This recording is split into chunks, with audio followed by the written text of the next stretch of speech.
panel discussion is all going to focus on policy perspectives. It's been a major theme for us today, so let's get stuck into the detail. And for that, I'm delighted to welcome to the stage our moderator for this event, who will be Climeworks' own head of policy, Christoph Beuttler. Please come to the stage.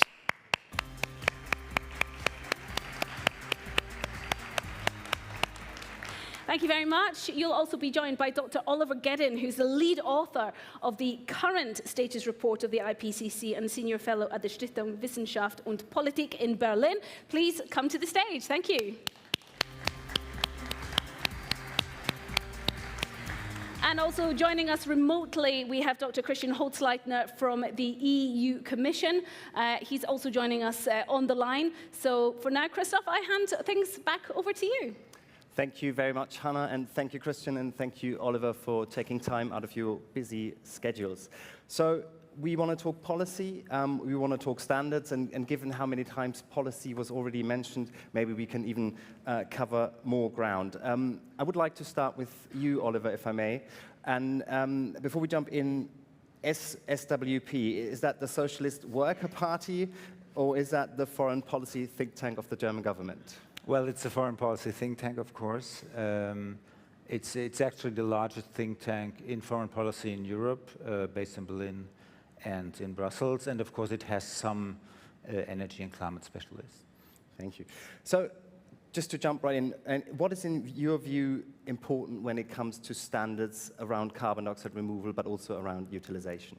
Well, you could say maybe metaphorically we should aim for high standards in how we conduct the business of carbon dioxide removal, but it also means that we need to operationalize certain elements in regulation. I think, first of all, durability or permanence will be the main factor. Everything, I would say, that considers the main benefit of carbon dioxide removal, because right now we're often talking more about the co-benefits, which are important as well.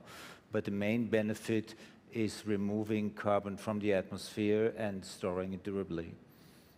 Thank you. Christian, over to you. Also, if I may, I want to jump right in with the critical question. So what is the EU doing to build standards? I know obviously you have a program going, so if you could tell us about that, that would be great. And also if you could highlight what is important from the perspective of the EU Commission when it comes to those standards. Good afternoon. Thanks for having me. Let me first say,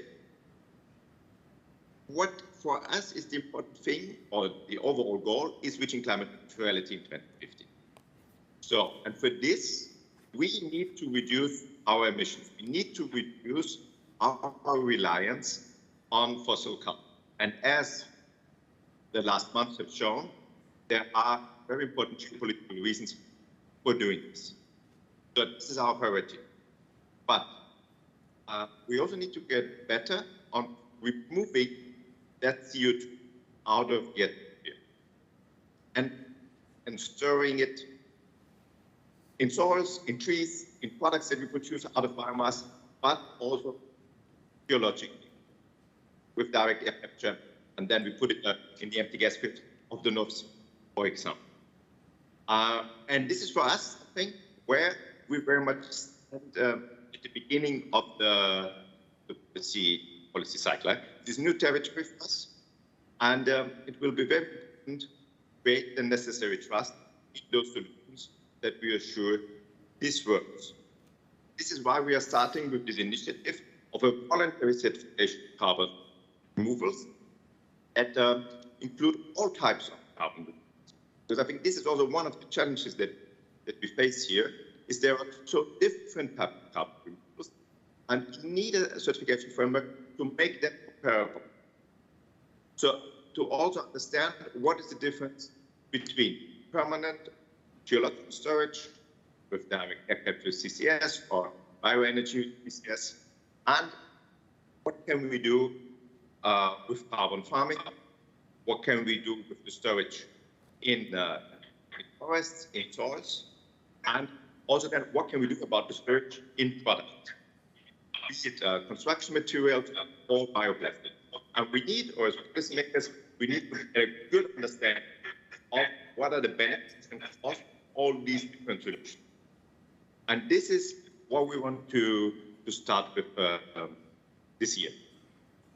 Thank you very much, Christian. By the way, your connection is interrupting slightly. I'm going to turn over to Oliver and ask him a question. Maybe if you have any open windows on your computer that you can close, maybe do that so the connection improves. But thank you so much. Christian has said, Oliver, that part of it is also scaling, to climate relevant scales. And I know that you are obviously also a lead author of the IPCC, of the recent 6th assessment report. So can we talk scaling? Can we talk numbers? What's important? Well, what's on your mind when you hear the discussion around where do we need to get to with CDR?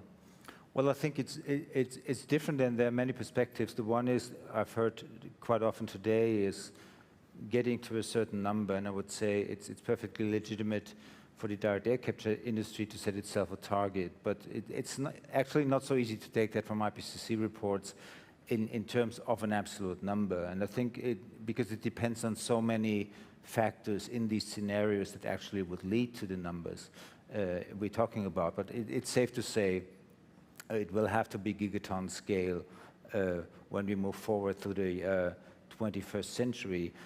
Johan Rockström actually showed a slide with a bit of the summary for policymakers.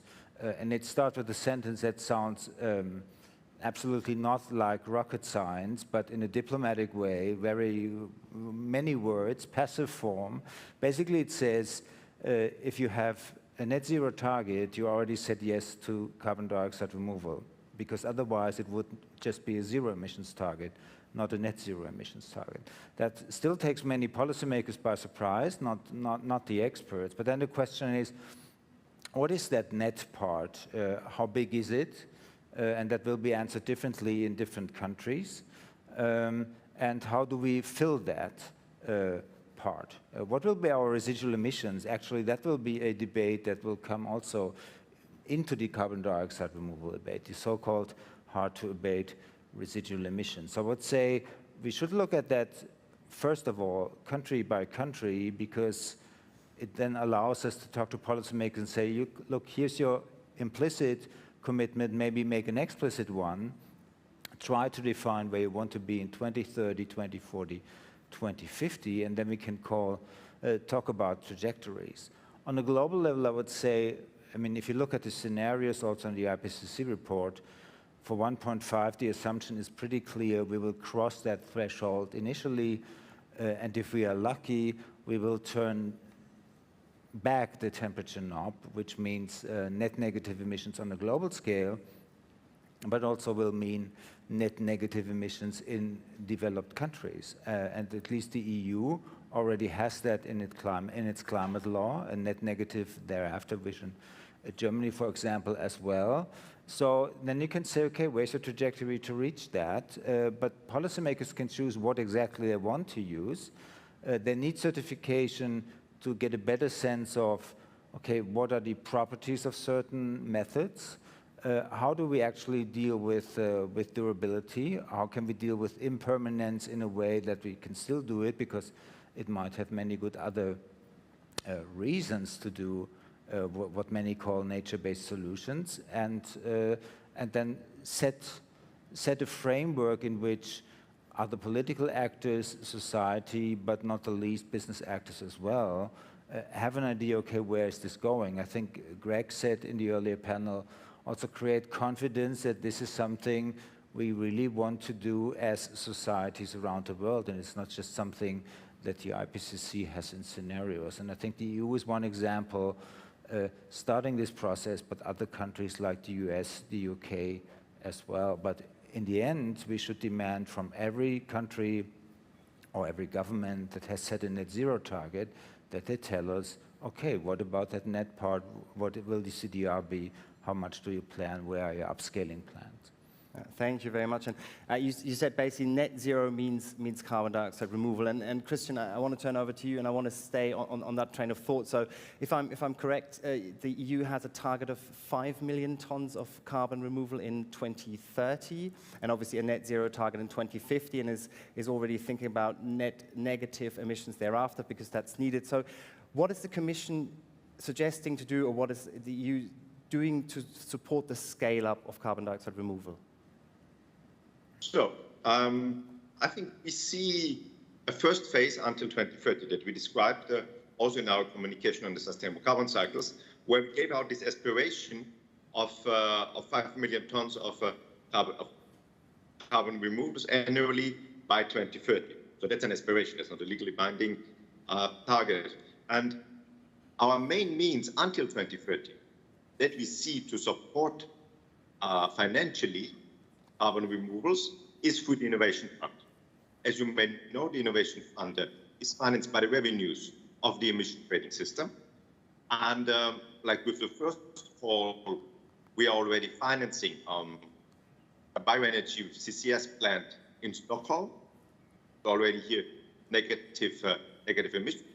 The district heating plant is run on biomass. Then the CO2 should go into the North Sea. And we also support already the development of some direct air capture studies, pilots, and so on. And we are keen to continue this. So we will have our next call under the Innovation Fund in autumn, where, in view of all the challenges we now have in the energy sector, we proposed that, to have a budget of 3 billion euros, which is really substantial. And now, of course, we would hope that already in that call, we can finance further negative emission technologies. So that's the financial support. See also other member states thinking about such financial support. For example, Sweden is thinking about reverse auction carbon removals. And that we want to accompany with our initiative on the certification of the carbon removals. So, and then you could imagine then maybe in the second half of this decade, we would also do kind of such a reverse auction for a certain amount. I mean, if we are not yet there by the time, by the 5 million euros, we may call such an auction. And that's I think how we want now first to really get the scale up going and really better understand those technologies and get down this curve. Thank you very much. I want to go to the markets and maybe the question of voluntary and compliance market. Obviously, I want to focus with you on the compliance market, but also on the questions of offsets versus removal. So in my world, we at net zero, offsets cease to exist because we will only have emissions that have to be balanced by a removal. And obviously, the largest compliance carbon market we have is the EU ETS at 750 billion, and the total global market is, I think, 850 billion compared to 1 billion of the voluntary market. So maybe starting with you, Oliver, what's your perspective of how can we phase in removals into a compliance market in the best possible way, bearing in mind that we have to phase out offsets at the same time? Well, I think it's again about trajectories, because even in the European system, we have certain pillars of climate policy. We have that in other countries as well. And some pillars, some sectors will go net zero or net negative earlier than others. So it's not even about just the net zero date. The net zero greenhouse gas date, by the way, which is 2050, net zero CO2 and net negative CO2 often is then even achieved earlier. So in the European case, the power sector might be expected to go net negative long before industry. Land use stations, forestry, of course, will go there earlier. So it really depends on how you define responsibilities there. But in the beginning, also with high-priced technological removals, you would probably create separate sub-pillars and do, for example, reverse auctioning. With other carbon dioxide removal options, with, let's say, they are below a level that still needs to be defined of durability, you would maybe be a little bit cautious integrating them into emissions trading.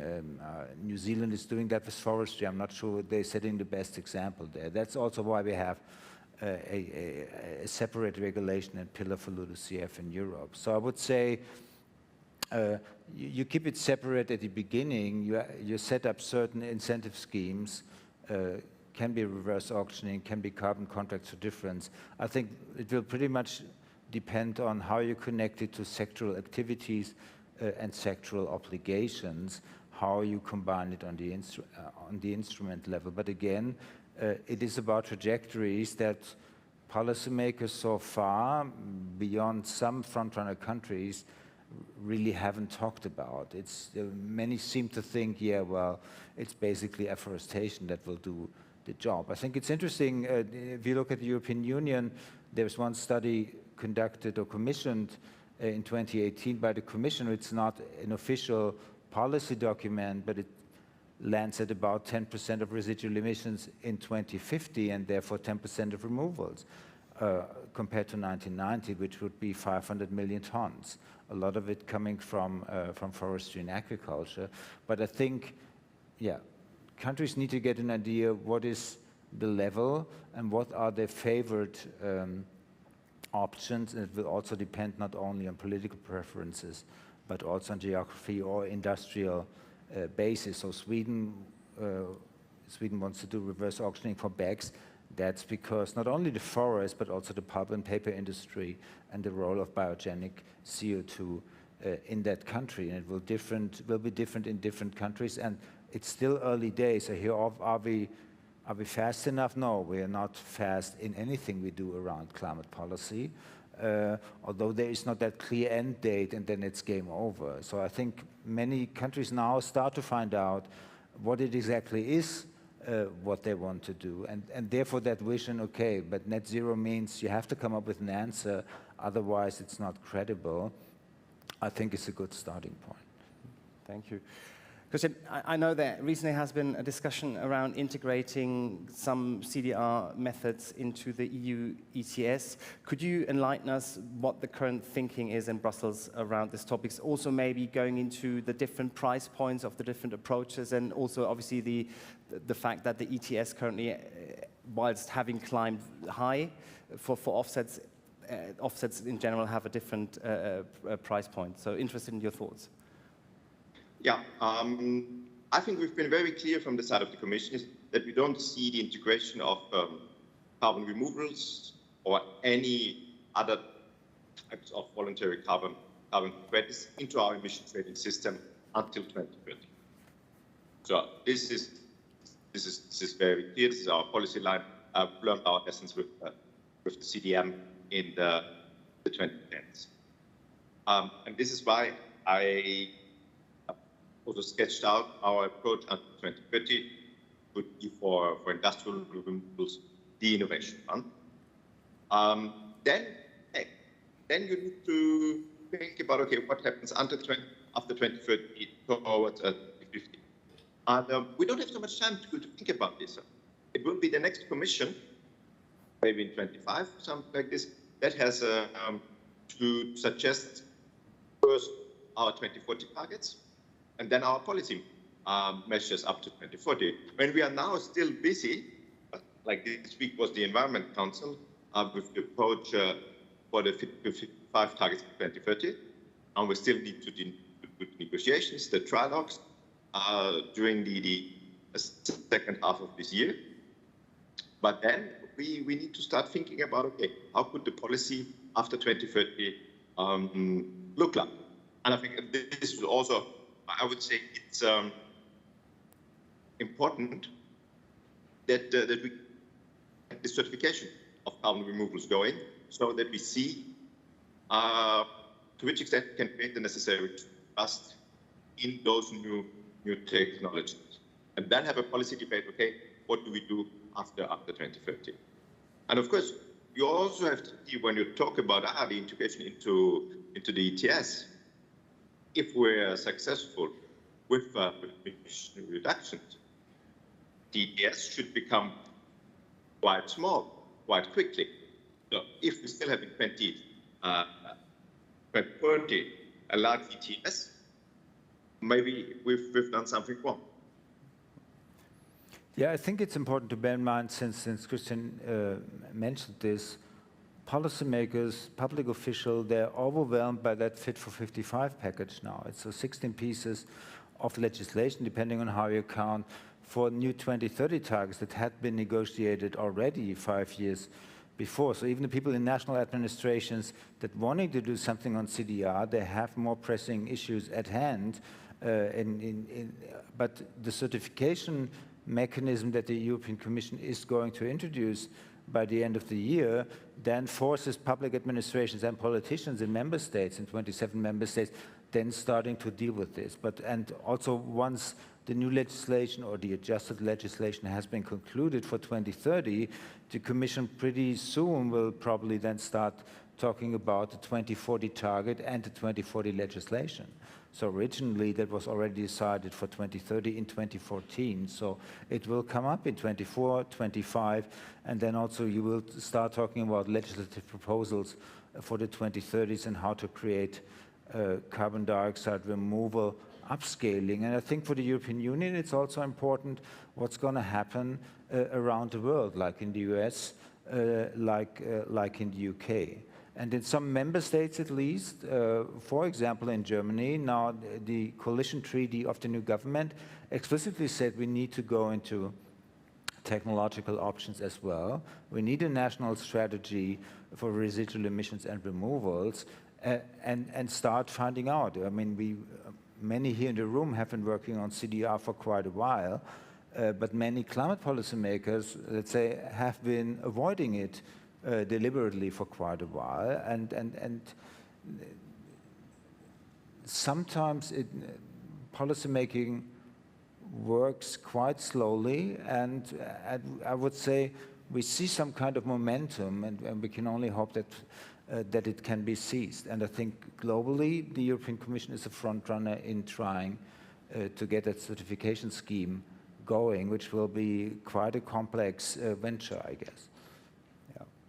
I agree, and it's very important to get the certification right. But maybe staying in that sequence. So, Christian, I think you've clearly stated, first is the certification, and then we start thinking about the markets and the EU ETS, and that's probably for the next Commission. But just, we're talking about this, going back to the idea of the offsets having to phase out, and acknowledging that the ETS, EU ETS, is designed to have fewer and fewer allowances every year. So I just want to propose one way of thinking about this. Maybe it's naive, but I'm interested in your opinion. So if we would attach a fraction of removals after 2030 into each ETS allowance that would run from, I don't know, 1% towards 100% in 2050, could we reach that phase out of offsets and that phase-in of removals on the largest global compliance market? Or is that something that you would say is not feasible politically in Brussels? I think for this, we need to understand better the role of removals. And for me, it's always something, and where I'm not yet fully clear is, okay, like to which extent direct air capture backs can play a role within the value chain. So I've talked to some companies that are interested to use those technologies for themselves to become climate neutral, and to show this to their consumers or to their investors. Or to which extent do we need, so to say, a financing outside of the value chain? So currently, be it through voluntary carbon markets, be it through public financing. So I'm very keen to better understand the business around it. What is the business model here? To which extent do we need public financing? What can be done in private financing? In the same way, I'm interested to better understand what could be the model more for the agriculture, for the forestry sector, what we call carbon farming. I would say, okay, that could be a lot financed within the value chain, because consumers are interested to have climate neutral food or biogenic carbon, investors the same. So I think before we talk about, okay, what is the best way to integrate it into compliance market, and I think in the long term we need to get there to provide also a stable perspective. We first need to get some pilot projects going, and we need to understand better the different possibilities for business models. Thank you. You already anticipated my next questions, which would have been, what would you need to know from CDR developers? Are there any things you want to add to that? No, as I said, it's okay, but this is like a challenge that we have together, and that we with the Innovation Fund take on very voluntarily, is to get those pilot projects going, to see how that works at scale. As I said, we need to see the business models, and what I would so much appreciate is when we go now into the certification, is to get a good cooperation with you guys. We'll set up an expert group. We want to talk about the methodologies with you. We want to get globally the best methodologies, really high quality, something that can be trusted, both from policymakers, both from the ones that finance them, and all stakeholders. Then we get further there. But for me, this is very much a process. And with the Innovation Fund, with our certifications, I think we have the first two stepping stones from the policy side, and I think that give already quite a good arena, or how you want to say, and then also for you to show the benefits of those technologies. Thank you, Christian. And I think I can say on behalf of the community that we will continue to support you with input to the methodologies as best as we can.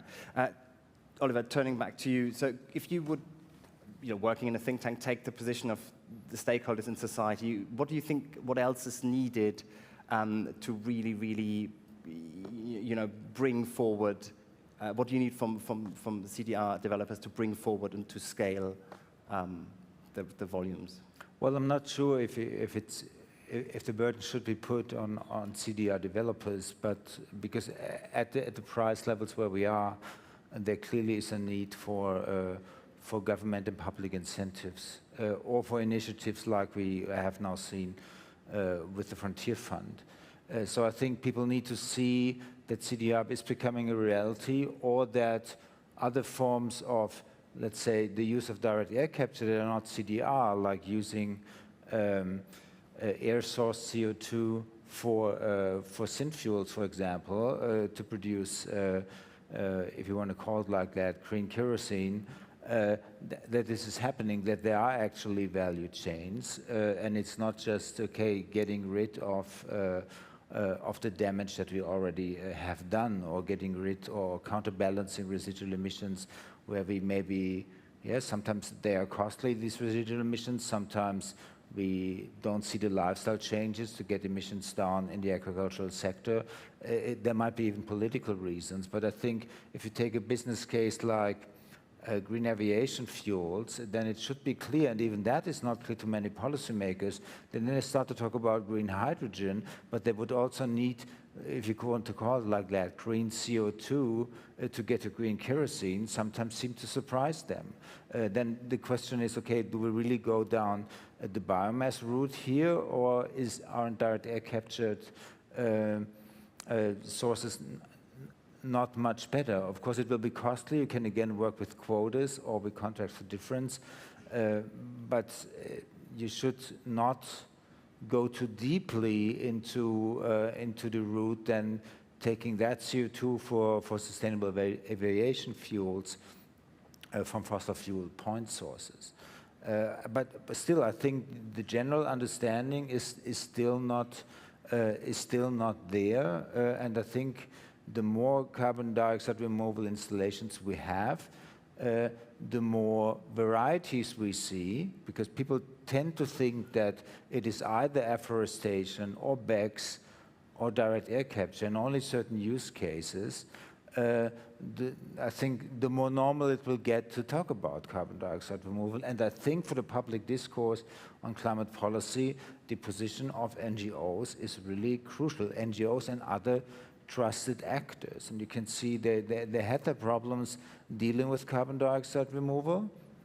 They are, let's say, shifting their positions, and they're also preparing for the day when it's clear, okay, regarding 1.5, it will be about overshoot, and we have to prepare for the moment where CDR will actually become a progressive thing to do. What's encouraging on the NGO side, that the issue of permanence takes quite a high priority on their agenda right now. Something I would not have expected. I thought the debate would go more into the nature-based solutions and then we're fine.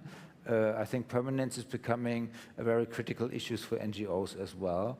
And we also already see that playing out around the discussion about a European certification mechanism, which I'm only saying that for non-European participants will just be a European Commission proposal, and then the legal process will start about that. And then even later you have to work out what these methodologies then actually mean in practice, and they will be very different for all the different methods. Yeah, thanks. I want to go back to one of the first points you made. You said that the difference between fossil CO2 and atmospheric CO2 for fuel. Maybe just to offer an explanation, you know, I think where you're coming from is because once you burn the fuel gets released into the atmosphere, and if you take an atmospheric molecule and make a fuel, you can close the carbon cycle, but you still have an additional emission, but obviously the fossil CO2 is more concentrated in flue gas streams and therefore cheaper. Is that a correct assumption? Yeah, but that is often now the policymakers' assumption. They jump into renewable, what they sometimes called renewable fuels from non-biological origin, because for a long time biofuels was what we are talking about. But then suddenly say, oh, we don't have enough CO2 for this value chain. Well, why don't we take it from cement plants, which is a little bit problematic in a way that would create maybe a lock-in into certain applications. So I think we have to distinguish. That's also an element of the certification process between carbon dioxide removal and, let's say, the conventional forms of CCS and CCU. CCS and CCU, when they work on biogenic or direct air captured carbon, can also be removal technologies or part of removal technologies. But as such, CCS and CCU are not removal options or removal methods. Also something you're sometimes surprised, but I think many in the rooms experience that as well.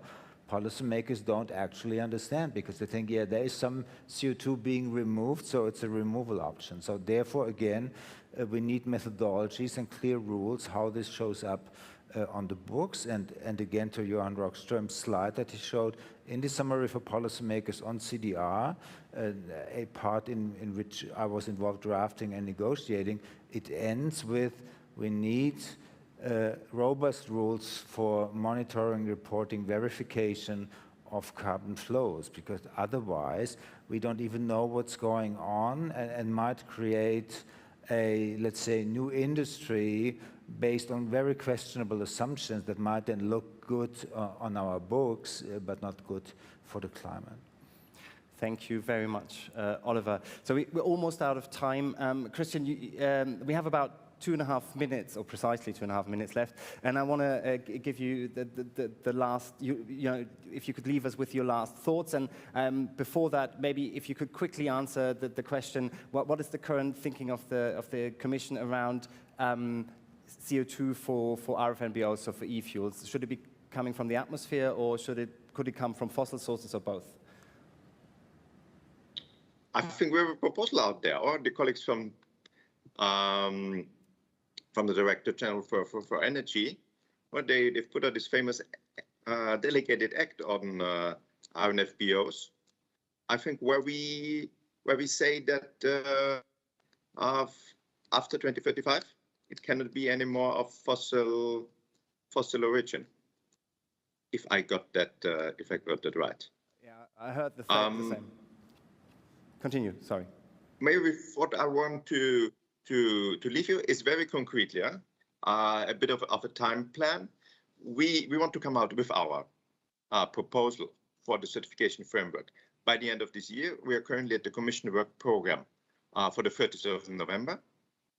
So what we still want to do before is to set up an expert group that should accompany us afterwards in the development of the different methodologies. So that should still happen before summer, and I'm very much looking forward to your applications there.